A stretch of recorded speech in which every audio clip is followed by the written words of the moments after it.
Congress party ఇంకా ఎన్నికల కోసం అనేది మొదలే కాలేదనేటువంటి ఉద్దేశంతో కొంచెం షాక్లకు పోయినట్టు అనిపించింది. అందుకోసం మొన్నటి నుంచి కాంగ్రెస్ నాయకులు మాట్లాడుతున్న తీరు కొంచెం ఆశ్చర్యంగా కూడా ఉంది, కొంచెం గమ్మత్తుకు కూడా ఉంది అనిపించింది.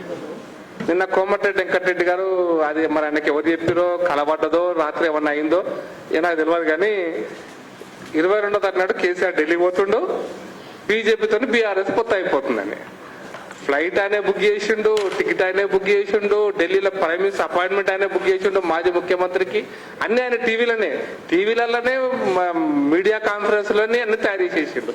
ఇట్లా ఈ మ్యానుఫ్యాక్చర్డ్ తయారు చేసిన వార్తలతోటి కాంగ్రెస్ పార్టీ ఈ రోజున తెలంగాణ రాష్ట్రంలో రాజకీయాలు చేయాలనుకుంటుంది. తయారు చేసే వార్తలు బియ్యం పండియాలి, కానీ బియ్యం మిల్లులో తయారు కావాలన్న కనీసం జ్ఞానం ఉండాలి రేవంత్ రెడ్డిలే మనకు, కోమటిరెడ్డి లాంటి వాళ్ళకు. బియ్యం మిల్లులో బియ్యం తయారు కావు సార్. అట్లా వార్తలను మీరు తయారు చేస్తే ఆ వార్తలకు విలువ ఉండదు.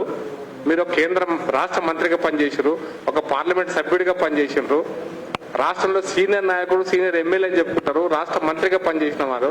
మీరు వార్తలను టీవీల ముందల ఏదో టీవీలో రావడం కోసమని ఒక వార్తలను తయారు చేస్తే మీ గౌరవం తగ్గుతుంది. వెంకటరెడ్డి గారు చాలా స్పష్టంగా చెప్పదలుచుకున్నా.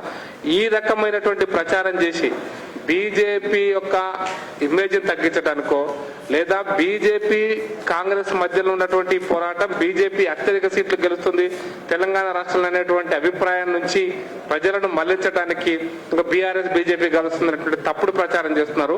ఇదే వేదిక నుంచి మా అధ్యక్షుల వారు చాలా స్పష్టంగా చెప్పినారు. ఇటువంటి వార్తలను తయారు చేసే వాళ్ళని దేంతో కొట్టాలో చెప్పినారు.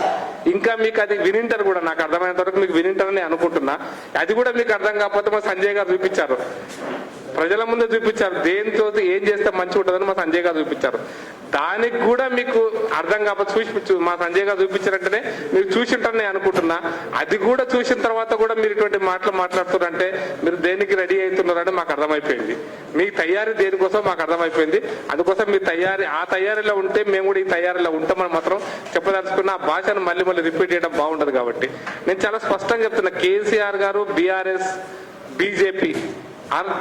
బీజేపీ ఒక్కటైనటువంటి వాదం అయితే కాంగ్రెస్ పార్టీ తీసుకొస్తుంది తెలంగాణ రాష్ట్రంలో. నేను చాలా స్పష్టంగా చెప్తున్నా, నేను గతంలో కూడా చెప్పిన, ఇద్దరు కలిసి కాంగ్రెస్ టీఆర్ఎస్ ఎలియాస్ బీఆర్ఎస్ కలిసి ఆడుతున్నటువంటి ఒక వింత నాటకం, ఒక దుర్మార్గమైన నాటకం అని చెప్పదలుచుకున్నా. ఎందుకంటే మన ఊర్లలో తోలుబొమ్మలు ఆటలాడేది, స్క్రీన్ ముందు తోలు బొమ్మలు ఎగిరిస్తుంటే తాళ్ళు పట్టుకొని ఎగిరించేది, వెనక నుంచి వాయిస్ వచ్చేది, తాళ్ళతో పాటు వెనక నుంచి వాయిస్ వచ్చేది. ఈ తోలు బొమ్మలు బీఆర్ఎస్ పార్టీ నాయకులు అయితే ఆ వాయిస్ ఇస్తున్నది కాంగ్రెస్ పార్టీ నాయకులు. ఈ తోలు బొమ్మలు ఆటలాడితే రెండు రకాలుగా, ముందులో బొమ్మలు ఆడిస్తుంటారు, వెనక నుంచి వాయిస్ చెప్తుంటారు. ఈ కాంగ్రెస్ పార్టీ బీఆర్ఎస్ పార్టీ కలిసి ఆడుతున్నటువంటి ఒక తోలు బొమ్మల ఆటలో బీఆర్ఎస్ కాంగ్రెస్ భాగస్వాములు తప్ప వేరు కాదు. తోలు బొమ్మల ఆటలు ఆడితే దాని పర్యావసరం అది ఆటగా మాత్రమే చూడండి, వాస్తవాలు భిన్నంగా ఉంటాయని మాత్రం మీకు చెప్పదలుచుకున్నా. కోమటిరెడ్డి వెంకటరెడ్డి గారికి చాలా మాట్లాడారు, రేవంత్ రెడ్డి గారు మాట్లాడారు. నేను కోమటిరెడ్డి గారిని చాలా అంటే ఏదో ఇంకా కిషన్ రెడ్డి గారి గురించి ఇంకో గురించి అడిగాడు. నేను ఇలా కోమటిరెడ్డి గారిని ప్రశ్న అడుగుతున్నాను. నల్గొండ జిల్లాలో చాలా సీనియర్ నాయకుడివి, కాంగ్రెస్ పార్టీ ఎప్పుడు 2000 రాజశేఖర రెడ్డి కంటే ముందు నుంచి కూడా టీడీపీ కాలంలో ఎమ్మెల్యే గెలిచినడివి. నేను అడుగుతున్న పులిచింతల ప్రాజెక్టు కడుతున్నప్పుడు భూములు తెలంగాణ మునిగిపోతుంటే ఆంధ్రప్రదేశ్ నీళ్ళు వస్తాయని చెప్తుంటే నువ్వే కదా పోయి జేసీబీ తగలబెట్టింది. నువ్వే చట్ట వ్యతిరేకంగా శాసనసభ్యుడిగా ఉండి కూడా చట్ట వ్యతిరేకంగా పనిచేసినావు కదా. దానికి సమాధానం చెప్పు తెలంగాణ ప్రజలకు. ఇప్పటిదాకా ఏం జరిగిందో చెప్పు.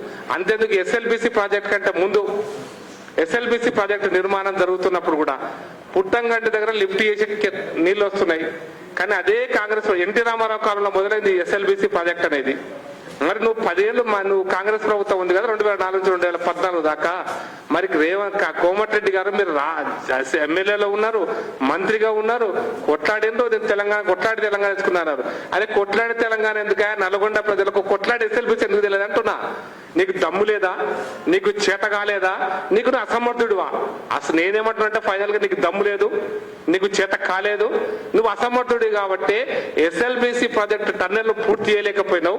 మా నల్గొండ జిల్లా ప్రజలకు నువ్వు నీళ్లు అందించలేకపోయినావు. కాబట్టి నీ అసమర్థత కప్పిపుచ్చుకోవడానికి చెప్పుకోవడానికి ఈ రోజున మళ్ళీ ఇంకొకసారి కాంగ్రెస్ పార్టీలో అధికారం వచ్చిందని చెప్పి మంత్రి పదవి పొందినామని చెప్పి ఇష్టం వచ్చిన ప్రేలాపలు మాట్లాడడం అనేటువంటిది నీకు తగదు. తెలంగాణ ప్రజలకు నీ చరిత్ర తెలుసు, నీ బతుకు కూడా తెలుసు అని చెప్పదలుచుకున్నాండి. ఇంత నాగార్జున సాగర్ ప్రాజెక్ట్ ఇప్పుడు తమిళనాడు కట్టిన ప్రాజెక్ట్ అది. నాగార్జున సాగర్ లో ఉన్నటువంటి లిఫ్ట్లను కూడా బంద్ చేయించినావు కదా సూర్యాపేట దగ్గర కానీ కోదాడ దగ్గర కానీ. ఆ చరిత్ర కూడా నువ్వు మంత్రిగా ఉన్నప్పుడు జరిగిందిగా. లిఫ్ట్ల బిల్లులు రైతులు కట్టాలని ఒకసారి ప్రభుత్వం కట్టిందని ఒకసారి ఆ లిఫ్ట్లు కూడా క్లోజ్ చేయించినావు కదా. అందుకోసం అంటున్నా నీ బతుకు కాలంలో నేను చాలా స్పష్టంగా చెప్తున్నాను. మునుగోడు నియోజకవర్గం నీ దగ్గర నా పార్లమెంట్లో ఉండే కదా, మరి నీ మునుగోడు నియోజకవర్గంలో కూడా నువ్వు నీ కాలంలో ఏం జరిగిందో ఒకసారి చెప్పు. ఫ్లోరైడ్ బాధిత గ్రామాలే కదా, నీ నా పక్కనే గ్రామం ఉంటాయని చెప్పింది కదా. నేను ఛాలెంజ్ చేస్తాను, 2014 కంటే ముందే మా నల్గొండ జిల్లాలో నీళ్ళు వచ్చినాయి, మంచినీళ్ళు వచ్చినాయి. ఫ్లోరైడ్ బాధిత సమస్య కొంత అప్పుడు కేంద్ర ప్రభుత్వం నిధులు ఇస్తే, నేను మళ్ళీ కూడా చెప్తున్నా, కేంద్ర ప్రభుత్వం నిధులు ఇస్తేనే మునుగోడు నియోజకవర్గంలోని గ్రామాలకు మంచినీళ్ళు ఇచ్చారు. చంద్రబాబు నాయుడు కాలంలో మొదలైంది, రాజశేఖర రెడ్డి కాలంలో పూర్తయింది. ఆ మంచినీళ్ళు అప్పటి కేంద్ర ప్రభుత్వం, అప్పటి వాజ్పేయి గారి ప్రభుత్వం నిధులు ఇస్తేనే ఈ మాత్రం 748 కోట్ల రూపాయలు ఆ కాలంలో ఇచ్చిన సంగతి కోమటిరెడ్డి రాజగోపాల్ రెడ్డి, వెంకటరెడ్డి గారు మీరు దమ్ముంటే చర్చకు సిద్ధమైతే నేను కూడా సిద్ధం. కానీ నీ అసమర్థత వల్ల, నీ చేతగాంతనం వల్ల, నీవు పోరాటం చేయలేని కారణంగా ఎస్ఎల్బిసి పూర్తిగాలే. ఆ రోజు నుంచి ఈ రోజు వరకు కేసీఆర్ అయితే అంతకంటే దుర్మార్గంగా, బీఆర్ఎస్ పాలన అంతకంటే దుర్మార్గంగా అప్పటి నుంచి ఇప్పటిదాకా తట్టడి మడ్డెత్తిపోయలే. ఈ ఎస్ఎల్బిసి పూర్తి కాకపోవడానికి కారణం, ఎస్ఎల్బిసి కాంగ్రెస్ కాలంలో పూర్తి కాకపోవడానికి కారణం పక్కా నేను ఆరోపిస్తున్నా, టిఆర్ఎస్ బీఆర్ఎస్ పార్టీ ఎంత బాధ్యులో అంతకంటే ఎక్కువ బాధ్యులు స్థానికంగా నువ్వు ప్రాతినిధ్యం వహించినటువంటి నల్లగొండ ఎమ్మెల్యేగా, మంత్రిగా నువ్వే బాధ్యుడివి. కోమటిరెడ్డి గారు నీ చటకంతనం వల్లనే ఎస్ఎల్బిసి పూర్తి కాలేదంటున్నా. ఇంకా చాలా ప్రాజెక్ట్స్ ఉన్నాయి. ఇప్పుడు మునుగోడు ప్రాతినిధ్యం వహించారు కదా, నేను అడుగుతున్నాను, టిఆర్ఎస్ తప్పు చేసింది. ఈ రోజు వరకు నువ్వు పార్లమెంట్ సభ్యుడిగా పనిచేశావు, గతంలో నల్గొండలో పనిచేశావు, మీ తమ్ముడు అక్కడి నుంచి ఎమ్మెల్యే గెలిచాడు. ఇప్పుడు నాకు చెప్పు, మునుగోడు నియోజకవర్గంలో ఫ్లోరైడ్ ఎఫెక్టెడ్ బాధిత ప్రాంతాలలో ఒక్క టీఎంసీ నీళ్లు ఉన్నటువంటి ఒక ప్రాజెక్టు నిర్మాణం చేయగలిగినావు ఇప్పటిదాకా? ఒక్క టీఎంసీ నీళ్లు. నేను 100 టీఎంసీ నీళ్లు, 50 టీఎంసీ మల్లన్న సాగర్ లో కుండపచ్చమ్మలు కట్టమంటలే. ఒక్క టీఎంసీ ఉన్న నీళ్లు ఒక్కటన్నా ఈరోజు మునుగోడు నియోజకవర్గం లేదు. దానికి బాధ్యత నీది కదా కోమటిరెడ్డి వెంకటరెడ్డి గారు. అంతేందుకు, నీకు పానగల చెరువు ఉంది కదా, పానగల చెరువు ఎవరి కాలంలో నిండదు నీకు తెలియదా? ఒక్కసారి వారం నువ్వు ప్రాతినిధ్యం వహించిన నల్గొండలోనే వారం నీళ్లు రాకుండా, మంచినీళ్ళు లేకుండా బతికిన రోజులు కూడా చూశారు కోమటిరెడ్డి గారు. అప్పుడు నువ్వు ఆ నియోజకవర్గ ప్రాతినిధ్యం వహించినడివే. అందుకోసం నీ అసమర్థతను కప్పిపుచ్చుకోవడానికి, నీ చేతగాంతరాన్ని కప్పిపుచ్చుకోవడానికి, నీకు ఏది సాధ్యంగా సాధించలేవు అనేటువంటి అర్థమైన తర్వాత ఇప్పుడు మంత్రివైనా కూడా నువ్వేం చేయలేవని మాకు అర్థమైపోయింది.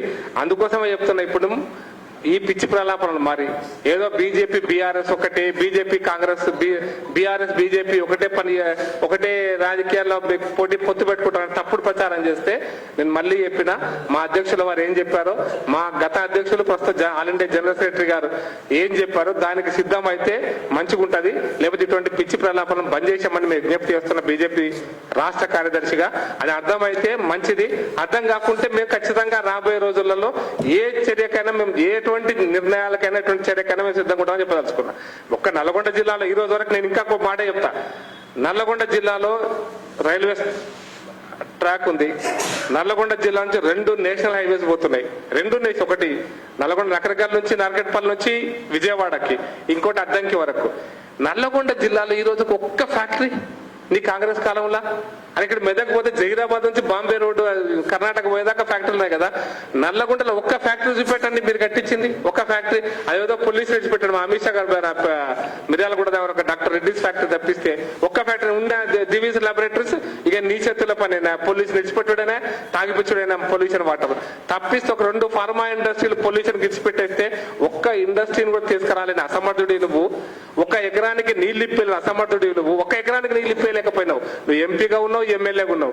నువ్వు ఈ రోజు మాకు కేంద్రం నుంచి పైసలు లేదు, కేంద్రం నుంచి అవి లేదు మాట్లాడే మాట నైతిక హక్కు లేదు కోమటిరెడ్డి వెంకటరెడ్డి గారు. ఇటువంటి భాష మానేసేయండి. ఇటువంటి రాజకీయ ఎత్తుగడల్లో మీరు మానుకుంటే ప్రజలు మిమ్మల్ని గౌరవిస్తారు, లేకపోతే మిమ్మల్ని మీ స్థాయిని ఏ స్థాయికి దిగజాల్సిన ఆ స్థాయికి దిగజారుతారని చెప్పదలుచుకున్నాండి.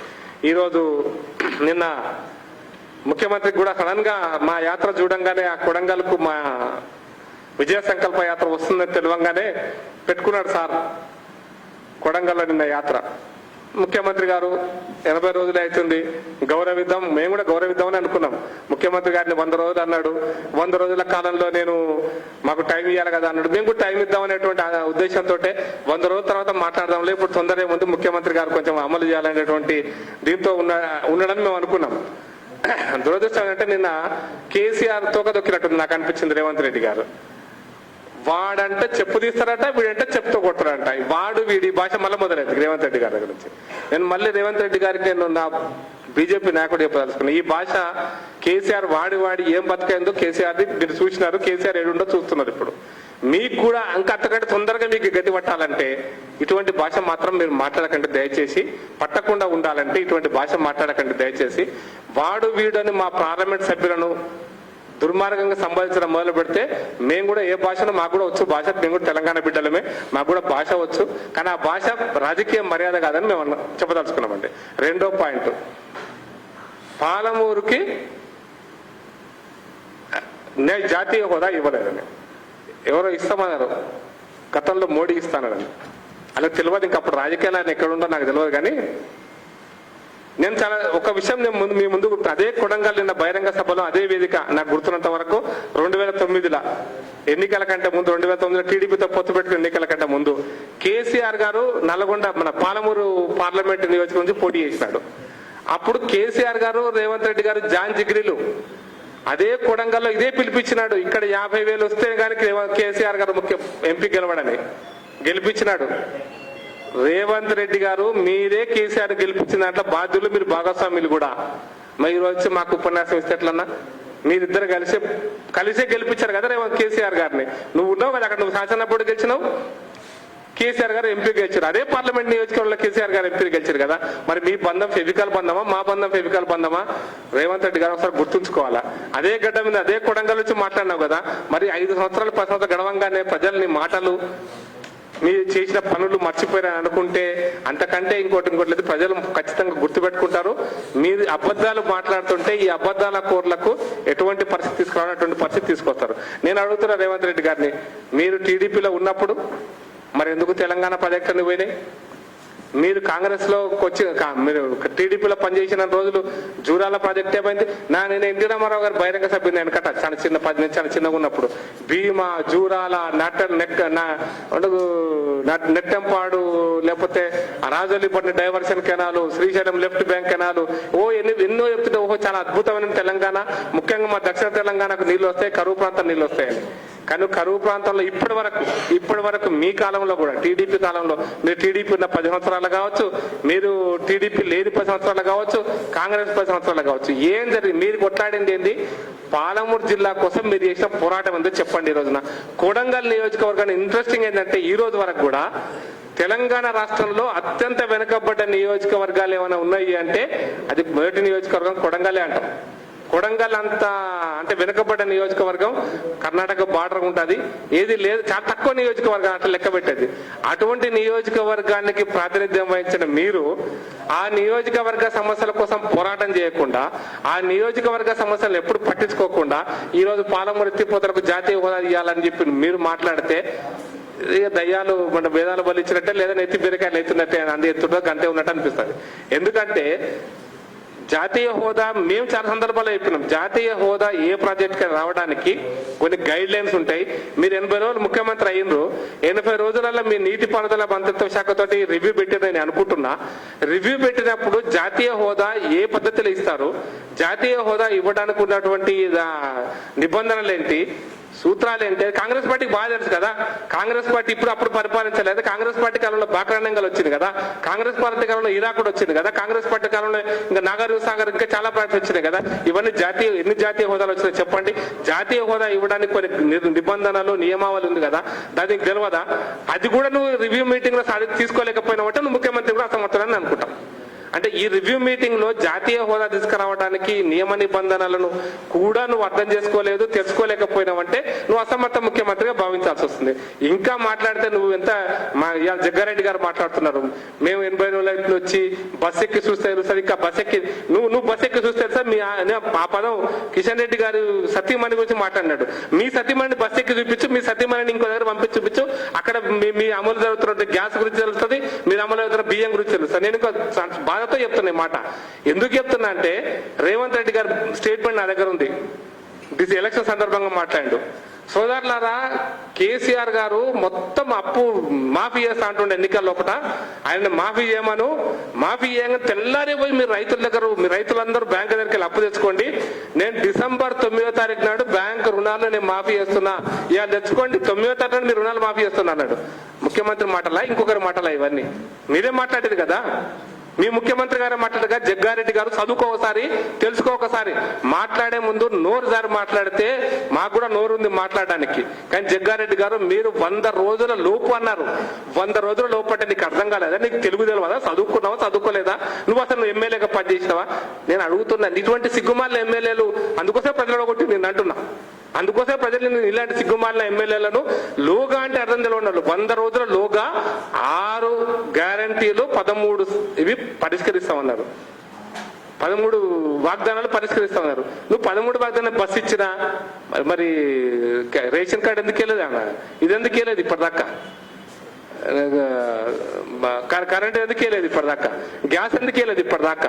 రుణమాఫీ ఎందుకు వెళ్ళేది ఇప్పటిదాకా?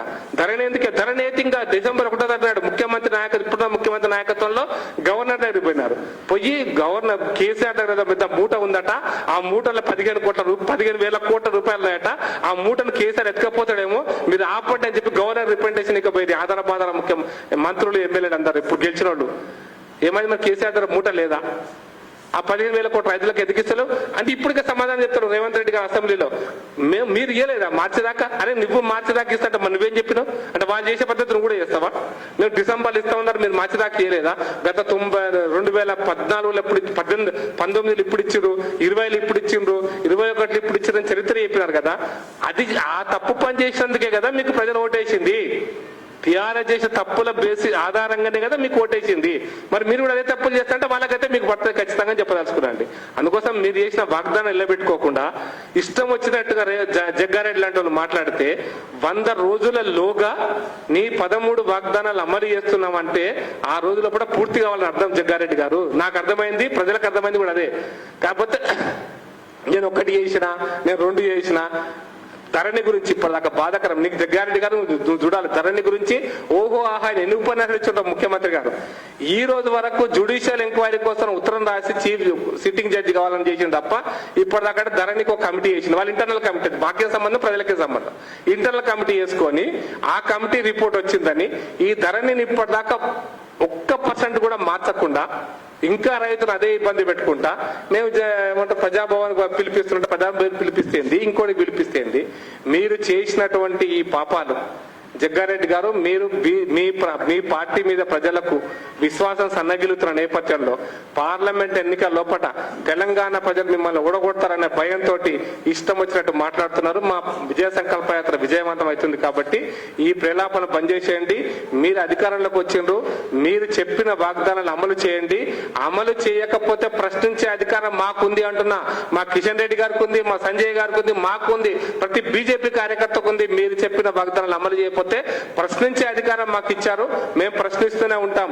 ప్రశ్నిస్తున్నప్పుడు అసహనంతో మాట్లాడితే అంతకంటే రెట్టింపు అసహనం కూడా మాకు కూడా వస్తుంది. కాబట్టి మా సహనానికి పరీక్ష పెట్టకండి, ఇష్టం వచ్చినట్టు మాట్లాడకండి. దయచేసి నేను మళ్ళీ అప్పీల్ చేస్తున్నా, దయచేసి అది ఎవరైనా సరే ఇష్టం వచ్చినట్టు మాట్లాడకండి. ఖచ్చితంగా మేము ప్రశ్నిస్తుంటాం, ప్రజలకు మీరు సమాధానం చెప్తూ ఉండండి. నిర్ణయించేది ప్రజలు. ఆ భాష లేకపోతే మీకు ఏ భాషలో చెప్పాలన్నా, ఒకవేళ భాష అర్థం కాకపోతే ఆ భాషలు చెప్పడం కోసం మేము సిద్ధం అవుతాం కూడా. దయచేసి కాంగ్రెస్ పార్టీ ఏడుందన్నాడు మా కిషన్ రెడ్డి గారు అన్నారు. నిజం చెప్పండి, కాంగ్రెస్ పార్టీ ఏడుందండి?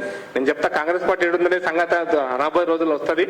బట్ నేను మాత్రం మళ్ళీ 3 నాయకులకు నిన్న మొన్న ప్రేలాపన మాట్లాడిన నాయకులతో పాటు రేపు ఎల్లుండి కూడా మాట్లాడినా మళ్ళీ క్లారిటీ చెప్తున్నా, ప్రశ్నించే అధికారం మాకుంది, సమాధానం చెప్పాల్సిన బాధ్యతలు మీరున్నారు. కాబట్టి మీరు బాధ్యతాయుతంగా మెలగండి, మేము బాధ్యతలు ఉంటాం. మీరు కనుక ఇష్టం వచ్చినట్టు మాట్లాడితే అంతే సమాధానం ఉంటుంది. మళ్ళీ మేము చెప్తున్నా బీఆర్ఎస్ బీజేపీ ఒక్కటే అని, అది కోమటిరెడ్డి గారన్నా ఇంకొకరన్నా ఖచ్చితంగా మా అధ్యక్షుల వారు, మా ఆల్ ఇండియా జనరల్ సెక్రటరీ, మా జాతీయ ప్రధాన కార్యదర్శి చెప్పిన పద్ధతిలో మీకు సమాధానం ఉంటే బీ కేర్ఫుల్ అని చెప్పదలుచుకున్నాండి. సుభాష్ గారు మాట్లాడిన తర్వాత సమాధానం.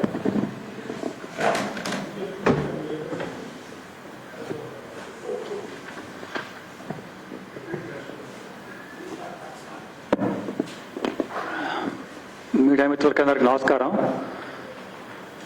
ఇంతకుముందు మా రాష్ట్ర కార్యదర్శి సీనియర్ నాయకుడైన డాక్టర్ ప్రకాష్ రెడ్డి గారు చెప్పినట్టు ఏదైతే గత ప్రభుత్వం బీఆర్ఎస్ ప్రభుత్వం అధికారంలో ఉన్నప్పుడు అప్పటి రాష్ట్ర అధ్యక్షుడు ఇప్పటి జాతీయ ప్రధాన కార్యదర్శి అయిన శ్రీ బండి సంజయ్ కుమార్ గారు ప్రజా సంగ్రామ పాదయాత్ర చేసినప్పుడు కూడా గత ప్రభుత్వం ఎప్పుడు కూడా చాలా ఇబ్బందికరమైన వాతావరణంలో ఉండడం చెప్పి కూడా మనందరికీ మొత్తం తెలిసిన విషయమే. ఎక్కడ పోయినా కూడా ప్రజల దగ్గర నుంచి మరి బీఆర్ఎస్ ప్రభుత్వం ఏదైతే హామీలు ఇచ్చిందో ఆ హామీలను తుంగలో తొక్కి అధికారంలో వచ్చిన తర్వాత కనీసం సౌకర్యాలు వసతులు లేని ప్రజలు ఆ రోజు సంగ్రామ యాత్రలో బండి సంజయ్ గారి నేతృత్వంలో మరి సుమారు 40,000 మెమరాండం అప్లికేషన్స్ కూడా రావడం కూడా జరిగింది. ఇప్పుడు వచ్చిన కాంగ్రెస్ పార్టీ వచ్చి 80 రోజులు కూడా కాలేదు. మేము భారతీయ జనతా పార్టీ అందరికన్నా ముందు ప్రచారంలో ముందుండి మొన్న 20 తారీఖు ఫిబ్రవరి నుంచి విజయ సంకల్ప యాత్ర మొదలుపెట్టినప్పటి నుంచి పట్టుమని 2 రోజులు కాలేదు, అప్పుడే వీరికి గుండె గుబైలం అంటుంది. భారతీయ జనతా పార్టీ ఏంది, భారతీయ జనతా పార్టీ కనుక ఇంకొక 10-12 రోజులు కనుక ఇదే యాత్ర కనుక చేస్తే రాష్ట్రంలో మా అన్ని సంగతులన్నీ బట్టబయలవుతాయని చెప్పి కూడా మరి వారు ఒక అసహనంతో నిన్న ఇవాళ మరి మా రాష్ట్ర అధ్యక్షులను కేంద్ర మంత్రిని శ్రీ కిషన్ రెడ్డి గారిని అలాగే మిగతా నాయకుల గురించి అసలు భారతీయ జనతా పార్టీ విజయ సంకల్ప యాత్ర ఎందుకు చేస్తుంది, ఏం పట్టుకొస్తుంది అని చెప్పి. అయ్యా మీరు 8 రోజులు అవుతుంది, 80 రోజులు అవుతుంది. గత ప్రభుత్వం గురించి మీరు అనేకమైన వాగ్దానాలు చేసినారు, అనేకమైన మరి కామెంట్స్ చేసినారు. ప్రతిసారి కాంగ్రెస్ పార్టీకి అధికారం ఇవ్వండి, కాంగ్రెస్ పార్టీ అధికారంలో వస్తే మేము 6 గ్యారెంటీలు చేస్తాం, మొట్టమొదటి క్యాబినెట్ మీటింగ్లో అందులోనే ఈ యొక్క గ్యారెంటీలను అమలు చేస్తామని చెప్పినారు. ఎక్కడ పోయింది మీ గ్యారెంటీలు? ఇవాళ ఇంతకు ఏంటంటే మీ ఒక మీడియా మీద చెప్తున్నారు, సీఎంఆర్ఎఫ్ చీఫ్ మినిస్టర్ రిలీఫ్ ఫండ్లో 80,000 అప్లికేషన్స్ వచ్చినాయట 80 రోజుల్లో. 80,000 అప్లికేషన్స్ వచ్చినాయి. ఎందుకంటే కొన్ని హాస్పిటల్స్లో ఆరోగ్యశ్రీ కూడా బంద్ చేసినారు, ఎందుకంటే డబ్బులు ఇస్తలేరని చెప్పి. సీఎంఆర్ఎఫ్లో 80,000 అప్లికేషన్స్ వస్తే సుమారు 250 కోట్లు కావాల్సిన పరిస్థితి ఉందన్నట్టు. అప్లికేషన్ తీసుకుంటున్నారు, పక్కన పడేస్తున్నారు. ఇది మీ యొక్క ఏంటంటే రాజ్యం. 6 గ్యారెంటీలు సెకండ్ పక్కన పెట్టండి, పదే ఒకటే అడుగుతున్నాం. మీరు 6 గ్యారెంటీలు చెప్పినారు, గత ప్రభుత్వం గురించి అనేకమైన మీరు ఏంటంటే విమర్శలు చేసినారు. ఫైనాన్స్లో మొత్తం జీరో అయిపోయింది, జీతాలు కూడా ఇయ్యని పరిస్థితి ఈ యొక్క తెలంగాణ రాష్ట్ర ప్రభుత్వం ఉంది. ఏ ప్రాజెక్టులు చూసినా కూడా అవినీతులు ఉంది. మాకు ఒక్కసారిగా ఏంటంటే ఛాన్స్ ఇవ్వండి, ఎవరైతే అవినీతి పరులు ఉన్నారో వాళ్ళందరినీ మొత్తం ఏంటంటే లోపడేస్తాం, ఎంక్వైరీ చేస్తాం అని చెప్పి మీరు అధికారంలో రాగానే ఇవాళ ప్లేట్ మారుస్తున్నారంటే ఇది మేము మా ఒక విజయ సంకల్ప యాత్రలో మా యొక్క నాయకులు ప్రజలకు చెప్తుంటే తట్టుకోలేని పరిస్థితులు. అందుకోసం మీరు కోమటిరెడ్డి వెంకటరెడ్డి గారు ఇంకా కొంతమంది మంత్రులు ఏకవచనంతో అంటే మీరు ఒక మంత్రులు, మీరు ఒక బాధ్యత గల మరి ఏంటంటే పొజిషన్లో ఉన్నారని చెప్పి అవన్నీ పక్కన పెట్టేసి ఇవాళ మీరు విమర్శలు చేస్తుంటే ప్రజలు చూసేటట్టు నవ్వుకుంటున్నారు. అంటే గ్యారెంటీలను పక్కన పెట్టాలని చెప్పి, గ్యారెంటీలు చేయాలంటే డబ్బులు, ఆ డబ్బులు లేవని చెప్పి ఏదో తూతూ మంత్రంగా వీళ్ళని ట్రాన్స్ఫర్ చేయించి వాళ్ళని ట్రాన్స్ఫర్ చేయించి వీళ్ళ మీద ఎంక్వైరీలు అని చెప్పి వాళ్ళ మీద ఎంక్వైరీలు చెప్పి అవన్నీ అయిపోయినాయి. ఈ 6 గ్యారెంటీలకు డబ్బులు ఎక్కడి నుంచి పట్టుకొస్తారో అది చెప్పండి ఫస్ట్. ఆ తర్వాత ఏంటంటే మాట్లాడదాం. తిట్టుడు గిట్టుడు అని అంటే మాకు కూడా వస్తాయి. ఇంతకుముందు ప్రకాష్ రెడ్డి గారు చెప్పినట్టు ఇంకా చాలా బాగా చెప్తాడు ఆయన. ఇవాళ మనం ఏంటంటే ఆయన చదువుకున్నాడు కాబట్టి పిహెచ్డి చేసినాడు కాబట్టి కొంచెం తక్కువ తిట్టినాడు. కానీ తిట్టాలంటే తిట్టుడు కాదు, ఇది కాదు. మీరు ప్రజలు ఎన్నుకున్నారు కాబట్టి అది కూడా బొటాబొటిగా 64 స్థానాలు వచ్చినాయి ఇవాళ. కాంగ్రెస్ పార్టీలో మరి ఈ యొక్క క్యాబినెట్ బట్టల కోసం పోటీ, మన పార్లమెంట్ ఎన్నికల ఏంటంటే బాట్ల కోసం పోటీ, నామినేటెడ్ పదవుల కోసం పోటీ, ఇంకా ముందుంది ముసలి పండుగ. మీరు 5 ఏళ్లలో ఇంకా చాలా మరి ఏమిటంటే అసలు ఏం చేస్తారో మీకు ఏంటంటే మొత్తం చరిత్ర కనుక చూస్తే తెలంగాణ ఆంధ్రప్రదేశ్లో 5 ఏళ్లలో 3-4 ముఖ్యమంత్రులు మారే ఒక సంస్కారం ఉంది మీకు. ఇవాళ బీఆర్ఎస్ పార్టీ కానీ కాంగ్రెస్ పార్టీ కానీ మీరిద్దరు ఏంటంటే ములాఖాత్, ఫెవికాల్ బంధం కన్నా ఇంకా చాలా పెద్ద గమ్ అవన్నీ ఉన్నాయి మీకు. ఒకే దగ్గర కూర్చుంటారు, మీరు ఒకే దగ్గర తింటారు, ఒకే దగ్గర వండుకుంటారు, ఒకరికొకరికి పరస్పర సహాయకారం చేసుకుంటారు. టికెట్ల పందెం కానివ్వండి, బీఆర్ఎస్లో వీక్ ఉంటే కాంగ్రెస్ పార్టీ టికెట్ ఇస్తారు, కాంగ్రెస్ పార్టీలో వీక్ ఉంటే బీఆర్ఎస్ పడరు. వీరిద్దరికి కామన్ ఎనిమి ఎవరు అంటే భారతీయ జనతా పార్టీ. భారతీయ జనతా పార్టీని కనుక ఇట్నే వదిలిపెట్టేస్తే పార్లమెంట్ ఎన్నికల్లో 17 స్థానాలు వస్తే మా గతి ఏంది? బీఆర్ఎస్ ప్రభుత్వం ఏం చేయాలి? పార్టీ ఏం చేయాలి? కాంగ్రెస్ పార్టీ ఏం చేయాలి? ఎందుకంటే దేశంలో ఎక్కడ చూసినా కూడా ఇవాళ కాంగ్రెస్ పార్టీ ఎట్లుందంటే సోనియా గాంధీ గారు కూడా పారిపోయి మరి రాజస్థాన్ నుంచి రాజ్యసభ మెంబర్ ఉన్నారు. రాహుల్ గాంధీ గారు మొన్న రాయ్బరేలీకి వెళ్తే కనీసం తట్టుమని ఒక 10 మంది కూడా కార్యకర్తలు లేకపోగా 300-400 మంది ఏంటంటే కార్యకర్తలు నల్ల జెండాలు పెట్టి గో బ్యాక్ అన్నారు. ఇది కాంగ్రెస్ పార్టీ ప్రభుత్వం అంటే పార్టీ. ఇక్కడ ఉన్న వాళ్ళు చెప్తారు రాహుల్ గాంధీ ప్రధానమంత్రి కావాలి. రాహుల్ గాంధీ ప్రధానమంత్రి అసలు ఎట్లయితాడు? మీకున్నదంటే పరిస్థితి ఏంది? మీరు వాట్ల గురించి ఆలోచించండి, అంతేగాని కిషన్ రెడ్డి గారి గురించి మాట్లాడాడు, బండి సంజయ్ గారి గురించి మాట్లాడాడు, లక్ష్మణ్ గారి గురించి మాట్లాడు. ఇవి ఎక్కడి నుంచి వస్తున్నాయి ఇవన్నీ? మీకు మీ యొక్క నాయకులను కనీసం గౌరవించే పరిస్థితి కూడా లేదు. నరేంద్ర మోదీ గారు వేరే పార్టీకి సంబంధించిన వ్యక్తి అయినా కాంగ్రెస్ పార్టీకి సంబంధించిన వ్యక్తులను కూడా తీసుకొచ్చి శ్రీ పివి నరసింహారావు గారికి భారతరత్న ఇస్తే జీర్ణించలేకపోతున్నారు. కనీసం ఒక్కలన్నా మరి మేము దీన్ని వెల్కమ్ చేస్తున్నాం మా నాయకుడు అని చెప్పకపోగా భారతీయ జనతా పార్టీ కార్యాలయంలో పటాకులు కాల్చుకున్నారు, స్వీట్లు పంచిపెట్టినారు, పాలాభిషేకం చేసినారు. ఇది మీ యొక్క ఏంటంటే సంస్కృతి. అంటే రాహుల్ గాంధీ ఎక్సెంట్రిక్, అంటే సెంట్రిక్, మరి ఏంటంటే సోనియా గాంధీ సెంట్రిక్. ఈ యొక్క పార్టీల వల్ల వచ్చేది లేదు, ఏం లేదు. మీరు ఏదైతే హామీలు ఇచ్చినారో ఆ హామీలను మీరు ఏంటంటే నెరవేర్చాల్సిన అవసరం ఎంతైనా ఉంది. కోమటిరెడ్డి వెంకటరెడ్డి గారు మరి చాలా పెద్ద ఏంటంటే సీనియర్ నాయకుడు, చాలాసార్లు ఏంటంటే ప్రధానమంత్రిని కలిసినారు. మొన్న కూడా పోయి నితిన్ గడ్కరీని కలిసినారు.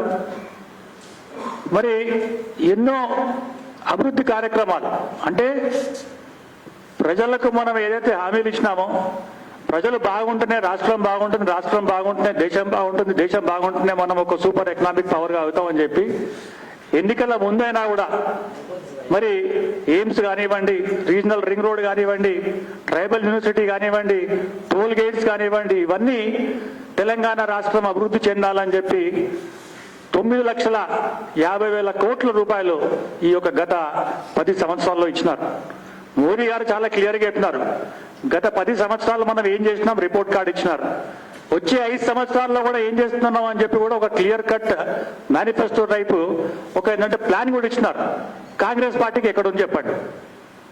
ఇది కాంగ్రెస్ పార్టీ యొక్క మరి వాళ్ళు కన్ఫ్యూజన్లు ఉన్నారా లేకుంటే ఇన్కాంపిటెంట్గా ఉన్నారా? ఈ 80 రోజులే ఎక్కువైపోయిందా వాళ్లకు అనేది నిజంగా ఆలోచించాల్సిన అవసరం ఉంది. దీన్ని బట్టి చూస్తుంటే ఏంటంటే వాళ్ళకి చాలా ఇబ్బందికరమైన పరిస్థితి ఉంది. ఎందుకంటే రాబోయే కాలంలో మనం ఎట్లా ఈ యొక్క ప్రభుత్వాన్ని ఎట్లా మనం ఏంటంటే మొత్తం ముందు తీసుకెళ్లాలి, ఎట్లా నడిపించాలి, డబ్బులు ఎక్కడికి వెళ్ళి తీసుకురావాలి, ఎవరిస్తారు డబ్బులు అనే దాని మీద ఏంటంటే ఫోకస్ పెట్టి ఇది మైండ్ డైవర్ట్ చేయాలని చెప్పి ఇచ్చిన హామీలు ఏంటంటే మొత్తం పక్కన పెట్టి ఇటువంటి తిట్టుడు పురాణం అంటే మొదలు పెట్టి ఇంకొక వారం 10 రోజుల్లో నోటిఫికేషన్ కనుక వస్తే పార్లమెంట్ ఎన్నికల్లో మళ్ళీ జూన్ జూలై దాకా పోస్ట్పోన్ చేసి అదొక నింద మరి ఏంటంటే నెపం పెట్టి కాలాపన చేస్తున్నారని చెప్పి కూడా భారతీయ జనతా పార్టీ ఆరోపిస్తుంది. మీరు ఇదే చూస్తున్నారు. అంటే అభివృద్ధి పక్కన పెట్టి కేవలం పెద్ద పెద్ద మరి ఏంటంటే సభలు పెట్టి మేము కూడా అభివృద్ధి చేస్తాం, మేము అధికారంలో వచ్చిన తర్వాత చేస్తా అని చెప్పి మీకు ఇవాళ అధికారంలో వచ్చి 8 రోజులు అయిపోతుంది. మేము ఒకటే అడుగుతున్నాం, పదే అడుగుతున్నాం, మీరు ఎక్కడి నుంచి డబ్బులు పట్టుకొస్తున్నారు అంటే మేము అధికారంలో వచ్చిన తర్వాత చెప్తా అన్నారు. అధికారంలో వచ్చి ఇంతవరకు చెప్పలేదు, గ్యారంటీల సంగతి ఏం లేదు. ఇటువంటి పిచ్చి మాటలు చేసుకుంటా మరి మోదీ గారిని తిట్టుకుంటా ఇక్కడ రాష్ట్ర నాయకులను తిట్టుకుంటా కాలయాపన చేయడం సమంజసం కాదు. తప్పకుండా మీకు మీరు కనుక ఇట్లనే ఇంకొక వారం రోజులు కనుక మీరు ఇట్లనే కనుక మాట్లాడితే 17 స్థానాలు భారతీయ జనతా పార్టీ పార్లమెంట్ స్థానాలు తప్పకుండా వస్తాయని చెప్పి ఈ సందర్భంగా తెలియజేస్తుంది. కిషోర్ గారు 2 minutes. Just 2 minutes. అసలు ఇంట్రెస్టింగ్ గా ఉంటది. ఎందుకంటే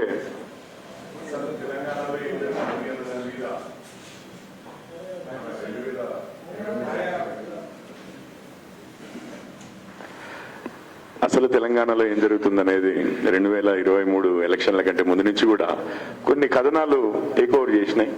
మీరు చూసినారు 23లో నవంబర్లో ఎన్నికలు అయిపోయినాయి, డిసెంబర్లో కాంగ్రెస్ ప్రభుత్వం వచ్చింది. ఇప్పటికి 70-75 రోజులు అయింది ప్రభుత్వం వచ్చింది. అంతకుముందే కాంగ్రెస్ వాళ్ళు ప్రతి మీటింగ్ లో చెప్పేవారు కాళేశ్వరంలో అవినీతి. మీరు కాళేశ్వరం ఏటీఎంలు కూడా తయారు చేసి అందులో నుంచి కాళేశ్వరంని ఏటీఎం గా యూజ్ చేసుకొని కేసీఆర్ గారు, బీఆర్ఎస్ వారు అంటే వారి కుటుంబం అంతా చాలా 10,000 కోట్లు ఖతం చేసింది, ఖాళీ చేసింది, అవినీతి చేసింది అని చెప్పి ఆ వివరాలు మేము సాక్ష్యాలతో సహా ప్రధానమంత్రికి పంపించినాం. ప్రధానమంత్రి టేబుల్ మీదనే ఉన్నాయి ఆ వివరాలన్నీ, కానీ కేసు పెడతలేదు. 75 రోజులైంది వచ్చి ఆ వివరాలన్నీ వీళ్ళ అధికారంలోకి రాకముందే వీళ్ళ దగ్గర ఉన్నాయి సాక్ష్యాలన్నీ. 75 రోజులైంది, ఒక్క కేసు లేదు. నవంబర్ 4వ తారీఖు రోజు కాంగ్రెస్ పార్టీ వారు రాహుల్ గాంధీ ఈ బ్యారేజ్ వరకు మేడిగడ్డ బ్యారేజ్కి వెళ్ళి వచ్చిన తర్వాత కాంగ్రెస్ పార్టీ వారు ఏకంగా రాష్ట్రపతికి రాశారు సిబిఐ ఈడీ కేసులు పెట్టాలి అని చెప్పి కేసీఆర్ మీద, ఇది కాళేశ్వరం మీద. మరి డిసెంబర్ 3కు ఎన్నికలు ఫలితాలు వచ్చినాయి, 7కు అధికారంలోకి వచ్చిన తర్వాత మళ్ళీ చప్పుడు లేదు. ఏమనంటే వివరాలన్నీ తెలుసుకున్నాక కేసులు పెడతారట. కేసులు పెట్టిన తర్వాత ఇన్వెస్టిగేటివ్ ఏజెన్సీస్ కి పని ఉంటుందండి. మీరు మొత్తం ఇన్వెస్టిగేషన్ చేసిన తర్వాత కేసు పెట్టడం కాదు. కేసు పెడితే ఫలానా పోలీస్ అధికారులు, ఇన్వెస్టిగేషన్ ఏజెన్సీ, అది సిబిఐ కావచ్చు, ఏసీబీ కావచ్చు, ఇంకొకటి కావచ్చు, వాళ్ళు ఇన్వెస్టిగేట్ చేసి అప్పుడు ఛార్జ్ షీట్లు ఫైల్ చేస్తారు. మీరు చెప్పేది ఏంటంటే అంత ప్రూవ్ అయిన తర్వాత కేసులు పెడతామని. అది ఎందుకంటున్నారో అర్థమైంది. పార్లమెంటరీ ఎలక్షన్స్ మొన్న కర్ణాటక గెలిచిన తర్వాత తెలంగాణ ఎన్నికలకు ఖర్చంతా కర్ణాటక భరించింది. ఈ రోజు తెలంగాణ గెలిచిన తర్వాత దేశం మొత్తంలో కాంగ్రెస్ ఖర్చంతా భరించవలసింది తెలంగాణ. ఇమీడియట్ గా ఇప్పుడు 10,000 కోట్లు కావాలంటే ఒకే ఒక్కరు ఉన్నారు మన దేశంలో ఉన్న ప్రతిపక్ష పార్టీల ఖర్చంతా భరించగలిగే శక్తి ఉన్నోన్ని అని రాజ్దీప్ సర్దేశాయ్ గారితో చెప్పిన ఒకే ఒక వ్యక్తి ఉన్నారు. వాళ్ళ దగ్గరనే 1,000 కోట్లు ఉన్నాయి. ఇక వారితోటి గొడవ పెట్టుకుందామా, కేసులు ఫైల్ చేద్దామా, లేకపోతే ఆ 1,000 కోట్లు పనికొస్తాయి మరి దేశం మొత్తంలో మా పార్టీకి. ఇప్పటికే పార్టీ మా రాహుల్ గాంధీ గారు ఏ రాష్ట్రంలోకి వెళ్తే న్యాయయాత్ర అని చెప్పి ఆ రాష్ట్రంలో ఉన్న మిత్రులు విడనాడు వెళ్ళిపోతున్నారు. వెస్ట్ బెంగాల్ అంటే మమతా బెనర్జీ, బీహార్కి వస్తే నితీష్ కుమార్ గారు ఏకంగా అసలు అంటే బీజేపీలోకి వచ్చేసిండ్రు. అటు యూపీకి వెళ్తా అంటే రాష్ట్రీయ లోక్ దళ్ అసలు వెళ్ళక ముందే ఈ మధ్య ఏమన్నా వస్తాడేమో అని చెప్పేసి అటు పంజాబ్, ఢిల్లీ నుంచి అరవింద్ కేజ్రీవాల్, భగవత్ సింగ్ మాన్ మేమే చూసుకుంటాం. అంతకైతే మీ స్థాయి మీకు తెలియడానికి మీకు ఒక్క సీట్ ఇస్తాం ఢిల్లీలో. ఇది వాళ్ళకి ఇచ్చిన ఆఫర్. జమ్మూ కాశ్మీర్ లో అబ్దుల్లాలు మాకు అవసరం లేదు, ఫారూక్ అబ్దుల్లా చెప్పారు కదా, మాకు అవసరం లేదు, 5కు 5 మేమే పోటీ చేసుకున్నాం. మొత్తం ఇటు మహారాష్ట్ర వస్తే నాయకులు మిగిలినరు, పార్టీలు లేని నాయకులు మిగిలినరు. ఆ విడిపోయిన వాళ్ళే ఒరిజినల్ ఎన్సీపీ, ఒరిజినల్ శివసేన అని సుప్రీంకోర్టు కూడా చెప్పింది. పార్టీలు లేకుండా కేవలం శరద్ పవార్, అటు వీరు మిగిలినరు ఉద్ధవ్ ఠాకరే. వాళ్ళు ఎక్కడ చూసినా కాంగ్రెస్ ఖాళీ అయిపోతుంది, మేం టచ్ చేయవలసిన అవసరం లేదు. కోమటిరెడ్డి గారు చెప్పారు, టచ్ చేస్తే కాంగ్రెస్ ని బీజేపీ వారు టచ్ చేస్తే మీరు నామరూపాలు లేకుండా ఇదవుతారని చెప్పి. మేము టచ్ చేయాల్సిన అవసరం లేదండి. ఈ మధ్యనే గులాం నబీ ఆజాద్ గారు పూర్వ ముఖ్యమంత్రి వదిలిపెట్టి వెళ్ళిపోయారు మీ పార్టీ. విజయ్ బహుగుణ గారు అక్కడ ఉత్తరప్రదేశ్ నుంచి పూర్వ ముఖ్యమంత్రి వదిలిపెట్టి వెళ్ళిపోయారు. కిరణ్ కుమార్ రెడ్డి గారు ఆంధ్రప్రదేశ్ ఉమ్మడి ఆంధ్రప్రదేశ్ ముఖ్యమంత్రి వదిలిపెట్టి వెళ్ళిపోయారు. అశోక్ చవాన్ గారు మహారాష్ట్ర ముఖ్యమంత్రి పూర్వ మహారాష్ట్ర ముఖ్యమంత్రి వదిలిపెట్టి వెళ్ళిపోయారు. అమరీందర్ సింగ్ గారు పంజాబ్ పూర్వ ముఖ్యమంత్రి వదిలిపెట్టేసి వెళ్ళిపోయారు. వీళ్ళు కమల్నాథ్ గారు అసలు మొన్న అసలు ఏమవుతారో అనేది న్యూస్ వచ్చింది. అసలు వీళ్ళే కాదు, పూర్వ ముఖ్యమంత్రులు, రాష్ట్రాలను ఏలిన వాళ్ళు, రాష్ట్ర అధ్యక్షులు, పిసిసి అధ్యక్షులు వీళ్ళే కాదు, యువతరం మిలింద్ దియోరా నిన్ననే శివసేనలోకి వెళ్ళిపోయినరు. జితిన్ ప్రసాద, ఇక్కడ అక్బర్ ఇది యాంటోనీ గారు ఉన్నారు తెలుసు కదా, ఏకే యాంటోనీ. ఇక కాంగ్రెస్ ఫలితాల గురించి ఇన్వెస్టిగేట్ చేసి రిపోర్ట్లు రాయగలిగిన సత్తా ఉన్నోడు, అంత సీనియరు ఆయన అబ్బాయి అనిల్ యాంటోనీ బీజేపీలోకి వచ్చిండ్రు. జ్యోతిరాదిత్య సింధియా గారు బీజేపీలోకి వచ్చారు. మీకు ఆ తరం పోయింది, ఈ తరం పోయింది, ఇంకా మేము టచ్ చేయాల్సిన పనే ఉంది మిమ్మల్ని. ఏ తరం లేదు మీ దాంట్లో. ఏదో ఇప్పుడు ఇక్కడ కేసీఆర్ గారి మీద వ్యతిరేకతతోటి ఏదో ఒకసారి మీకు 60 కన్నా 4 సీట్లు ఎక్కువ ఇచ్చి 64 ఇస్తే మీరు దానికే ఏదో టచ్ చేస్తే బీజేపీనే నామరూపాలు లేకుండా చేస్తాం అది అంటే, ఈసారి మన ఇది వెస్ట్ బెంగాల్ ముఖ్యమంత్రి మమతా బెనర్జీ గారు చెప్పారండి 35 వస్తాయా 40 వస్తాయా, అంతకంటే తక్కువనే వస్తాయని. మీ నాయకులు రాహుల్ గాంధీ గారి ఆధ్వర్యంలో మూడోసారి 10% సీట్లు, ఏది లీడర్ ఆఫ్ అపోజిషన్ గా క్వాలిఫై కావడానికి పార్లమెంట్ లో, లోక్సభలో ఎన్ని కావాలి? 55 కావాలి. 55 10% సీట్లు కావాలి. 543 54.3 అంటే 55 కావాలి.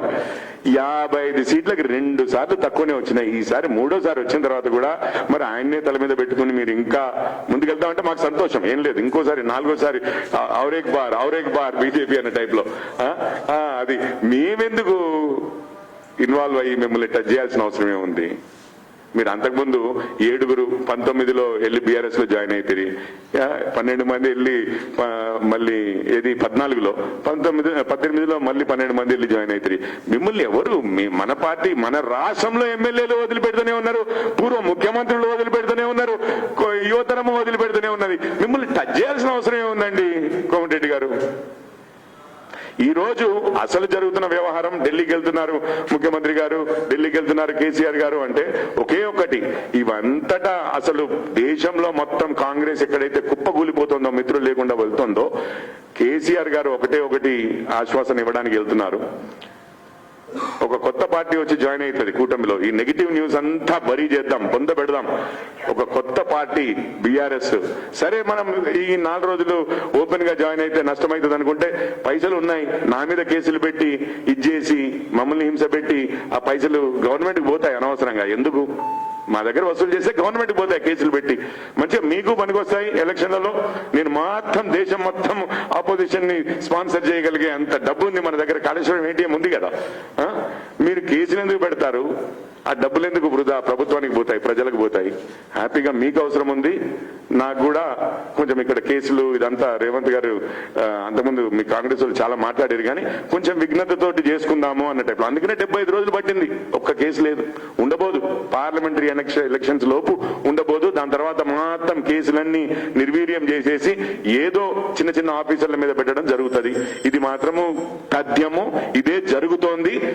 రహస్య మిత్రులు కాంగ్రెస్ బీఆర్ఎస్ ఒకరికొకరు చాలా అవసరం.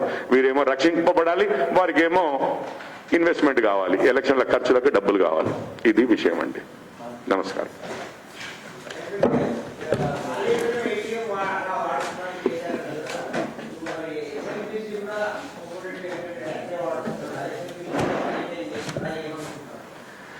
ఎస్ఎల్బిసి ఏం పని జరుగుతారు, అది మీరు రాజకీయం చేసేదే ఉంది. ఎస్ఎల్బిసి పని అయితే తట్టమని ఇస్తలేరు, ఇక్కడ పని అయిపోయింది, అక్కడ పని ఆగిపోయింది. వాళ్ళు డబ్బులు ఇస్తే పని అవుతుంది, డబ్బులు ఇచ్చినప్పుడు మాట్లాడదాం, తొందరగా ఉంది. ఇప్పుడు ఎస్ఎల్బిసి పని అయితే కదా, పనే జరుగుతలేదు. ప్రస్తుతానికి ఒక ఏటీఎం సరిపోతుంది, అక్కడ చాలా ఉంది డబ్బు.